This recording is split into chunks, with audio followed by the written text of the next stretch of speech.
Hi friends, வணக்கங்க. Welcome to Shaji's home style. நாம் இன்னைக்கு என்ன பார்க்க போறோம்னா ரொம்பவே ஹெல்த்தியான ஒரு குழம்பு ரெசிபி தாங்க. நல்ல எலும்புக்கெல்லாம் ரொம்ப ஸ்ட்ரென்த் தரக்கூடியது. என்னன்னு பார்க்குறீங்களா? ஆட்டு நல்லி எலும்பு குழம்பு செய்ய போறோங்க. நல்லி எலும்பு குழம்பு செய்யறதுக்காக தேவையான பொருள் என்னென்னு பார்த்துடலாம். நல்லி எலும்பு 1/2 கிலோ வாங்கி வச்சிருக்கோங்க. சின்ன வெங்காயம் 1.5 கைப்பிடி எடுத்து உரிச்சு வச்சிருக்கோம். 2 தக்காளி, கொத்தமல்லி தழை, புதினா, கருவேப்பிலை. புதினா கீழே இருக்கு. தாளிக்கிறதுக்கு கடுகு, உளுத்தம்பருப்பு. காரத்துக்கு வரமிளகாய், மிளகு ஆட் பண்ண போறோங்க. 2 பட்டை, 4 கிராம்பு, 4 பீஸ் தேங்காய் எடுத்து வச்சிருக்கோம். 1 ஸ்பூன் சோம்பு, 1/2 ஸ்பூன் கசகசா, 1 ஸ்பூன் சீரகம். இதுல நம்ம மிளகாய் தூளெல்லாம் ஆட் பண்ண போறது இல்லைங்க. இதை இப்படியே செய்ய போறோம். எப்படி செய்யறதுன்னு பார்க்கலாம் வாங்க. இப்போ நம்ம நல்லி எலும்பு குழம்பு செய்யறதுக்காக எடுத்து வச்சிருக்க மசாலா எல்லாமே வறுத்துக்கலாங்க.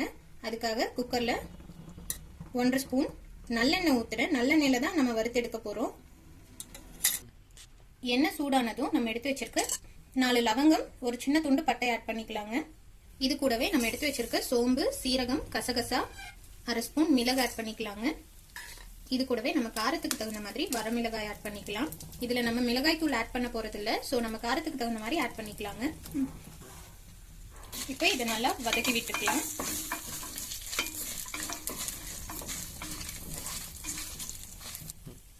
நம்ம ஆட் பண்ணிருக்க சீரக மிளகெல்லாம் நல்லா வதங்கினதும் இதுல புதினா, கருவேப்பிலை, மல்லித்தலை ஆட் பண்ணிக்கலாங்க. இது கூடவே நம்ம எடுத்து வச்சிருக்க சின்ன வெங்காயம் பாதி மட்டும் ஆட் பண்ணிக்கலாங்க. நம்ம குழம்பு தாளிக்கும் போது மீதி ஆட் பண்ணிக்கலாம்.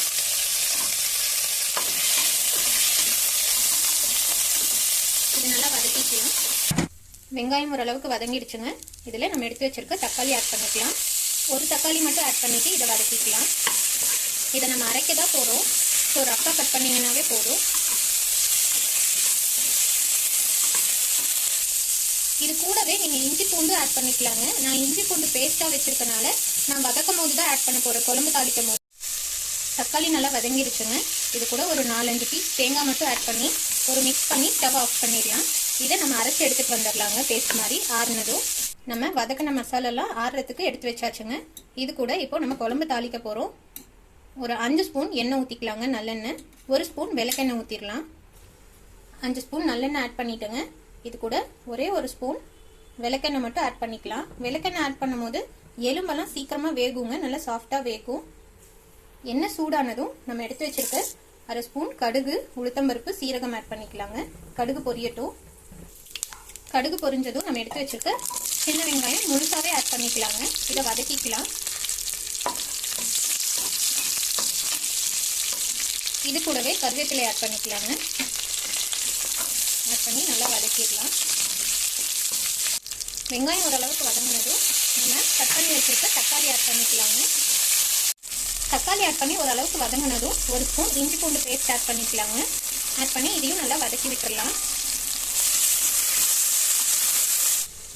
இப்போ நம்ம ஆட் பண்ண இஞ்சி பூண்டு பேஸ்ட் பச்சை வாசனை போற வரைக்கும் நல்லா வதக்கியாச்சுங்க. இது கூட நம்ம எடுத்து வச்சிருக்க நல்லி எலும்பு கறி ஆட் பண்ணிக்கலாம்.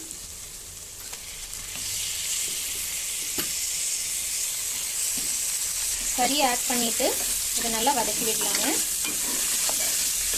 நம்ம இதில் மிளகாய் தூளெல்லாம் ஆட் பண்ண போகிறது இல்லைங்க. மசாலா இல்லாமல் வெறும் வெங்காயம், மிளகு, சீரகம் எல்லாம் பச்சையாக போட்டு நம்ம வதக்கி அரைச்சது தான். இது வதங்கட்டும். இப்போ கறி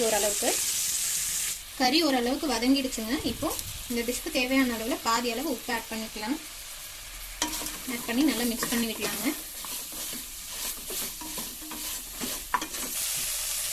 நம்ம கறி நல்லாவே வதங்கிடுச்சுங்க. இப்போ நம்ம வதக்கி அரைச்சோம் இல்லைங்களா, இந்த மசாலாவை ஆட் பண்ணிக்கலாம். ஆட் பண்ணி இதையும் நல்லா வதக்கி விட்டுக்கலாம்.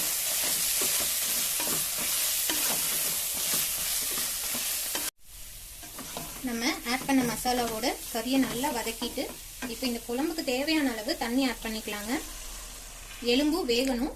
ஸோ நான் இப்போ 4 டம்ளர் தண்ணி ஆட் பண்ணியிருக்கேன். இது கூட குழம்புக்கு தேவையான அளவு உப்பு, நம்ம ஆல்ரெடி உப்பு ஆட் பண்ணியிருக்கோம். ஸோ பார்த்து ஆட் பண்ணிக்கோங்க. ஆட் பண்ணி இதை நல்லா மிக்ஸ் பண்ணி விட்டுடலாம்.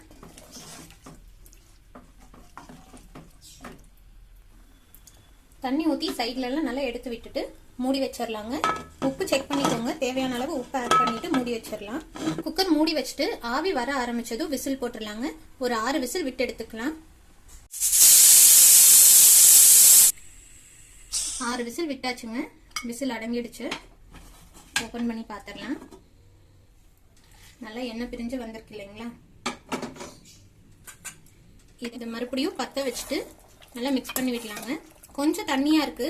இதை நீங்க நல்லா கொதிக்க வச்சு கெட்டியா வேணும் அப்படின்னா இதை நல்லா கொதிக்க வச்சீங்கன்னா கெட்டியாயிடும். இன்னும் ஒரு 2 நிமிஷம் கொதிக்க வச்சுட்டு நம்ம ஸ்டவ் ஆஃப் பண்ணிடலாம். சிம்லயே வச்சு ஒரு 2 நிமிஷம் கொதிச்சதும் எண்ணெய் நல்லா பிரிஞ்சு வந்திருக்குங்க. இப்போ நம்ம கொத்தமல்லி தழை தூவிடலாம். நீங்க உப்பு காரம் செக் பண்ணிட்டு கூட உப்பு பத்தலைன்னா உப்பு ஆட் பண்ணிக்கோங்க. காரத்துக்கு மிளகுத்தூள் கூட ஆட் பண்ணிக்கோங்க. அவ்வளவுதாங்க, நம்மளோட நல்லி எலும்பு குழம்பு சூப்பரா ரெடி ஆயிடுச்சு. இதை சர்வ் பண்ணிடலாம். ஸோ நீங்களும் வீட்டில் இந்த எலும்பு குழம்பு செஞ்சு பாருங்க. ரொம்ப டேஸ்டா இருக்கும். ரொம்பவே ஹெல்த்தியானதும் கூட. ஸோ நீங்க செஞ்சு பார்த்துட்டு எப்படி இருந்ததுன்னு எனக்கு கமெண்ட்ஸ்ல சொல்லுங்க. இந்த வீடியோ உங்களுக்கு பிடிச்சிருந்ததுன்னா லைக் பண்ணுங்க, ஷேர் பண்ணுங்க. மறக்காம ஷாஜிஸ் ஹோம் ஸ்டைல் சேனலை சப்ஸ்கிரைப் பண்ணிட்டு அந்த பெல் பட்டனையும் தட்டி விட்டுருங்க. தேங்க்யூ.